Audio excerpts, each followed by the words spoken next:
Leo. Ito yung gabay mo para sa araw na to. So, mabilisan lang to. Leo, lucky day mo Tuesday. Lucky numbers mo 51, 57, 11, 59, 7, at saka 52. Ito yung energies na meron para sa'yo ngayong araw na to. Hoy, June. Merong binabanggit dito tungkol sa buwan ng June. Love. Wow. So, mukhang love is all around. Oh, your day will be filled with love ngayong araw na to. Or someone will express yung pagmamahal nila sa inyo. Or vice versa. Kayo naman yung mag-i-express ng inyong pagmamahal, no? Be careful, do not take risk daw. Ngayong araw na to, huwag makipagsapalaran, no? Maging maingat, maging wise.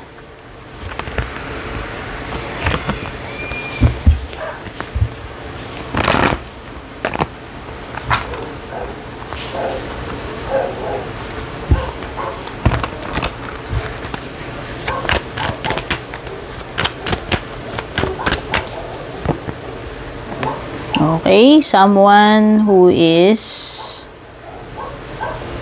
hiding something. May ginagawa, palihim. Or pwedeng merong mga hidden motives na hindi maganda. Be careful, no? Sa liar, cheater, backstabber energy. Someone na sa'yo, mag-charm, magtitrick. No, when it comes to family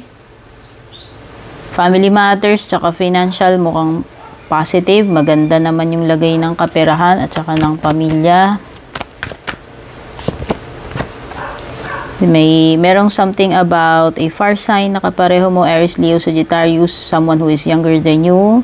Pwedeng anak, nakababatang kapatid, no?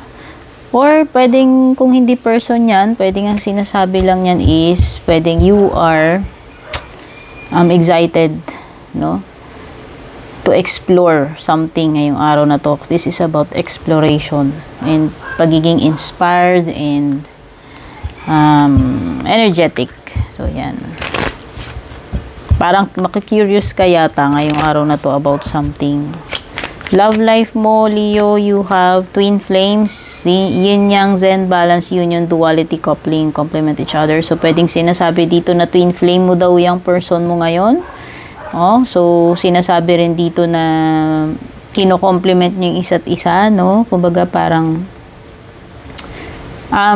kino-complement niyo rin yung uniqueness ng bawat isa sa inyo, yung differences ninyo. Kahit na may mga differences kayo, parang nagwo-work pa rin yung partnership nyo.